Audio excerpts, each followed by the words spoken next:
परमेश्वर के धन्य नाम की महिमा हो। प्रभात मनन के सूत्र 2708 में आप सभी का बड़े प्रेम के साथ स्वागत करता हूं। आइए आज के मनन के लिए हम बढ़ते हैं। प्रकाशित वाक्य अध्याय 1 पद 10।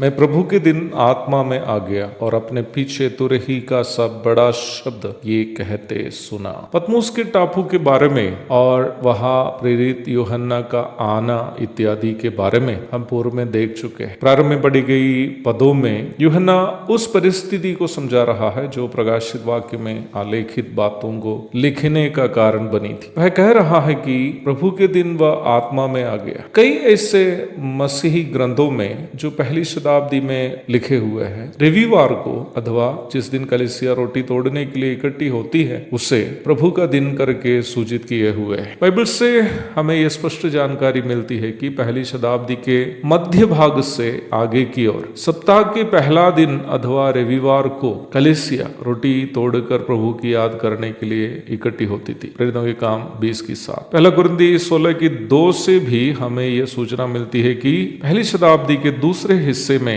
कलीसिया नियमित रूप में रविवार को आराधना के लिए इकट्ठी होती थी। प्रेरित यूहन्ना अभी इजियन सागर के बीच स्थित पतमुस नामक टापू में, वहां ना ही कलीसिया है ना ही संगति रखने के लिए अन्य विश्वासी है। वह एकांतवास में अन्य सभी प्रेरित जो उनके संग यीशु मसीह के पीछे चलते थे सभी प्रभु के पास पहुंच चुके थे। लगभग 90 वर्षीय यूहन्ना सांसारिक दृष्टिकोण से देखा जाए एक निराशाजनक अनुभव से गुजरना चाहिए, परंतु उस निराशाजनक परिस्थिति में उस सप्ताह का प्रथम दिन वह उन स्मरणाओं में डूबा रहा होगा जो उन्होंने प्रभु के साथ बिताया था। क्योंकि संसार के निराशाजनक अनुभवों में भी प्रभु की उपस्थिति में मिलने वाली तसल्ली यूहन्ना से अधिक कौन जान सकता। प्रभु के क्रूस के साये में केवल वही एक प्रेरित ही खड़ा था ना। पतमुस में भी मेरी सोच यह है कि बुजुर्ग यूहन्ना प्रभु के क्रूस की याद में डूबा रहा होगा। मेरा अनुमान है उस समय वह आत्मा में आ गया। वह दर्शन नहीं देख रहा था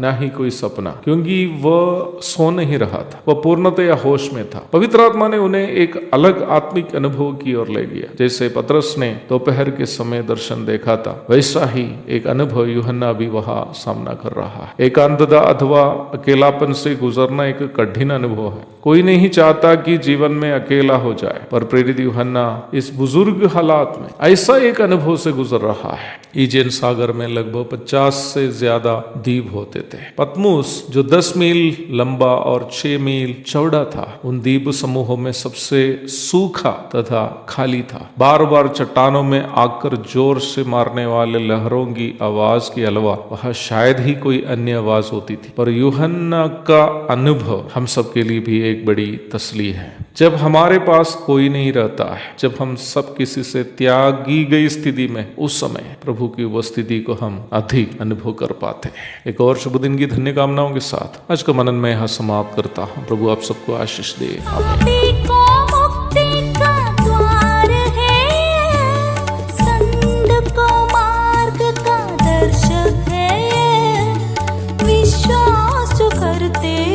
उसके लिए अनंत जीवन का साधन है ये है वचन, प्यारा वचन, यीशु मसीह का प्यारा वचन।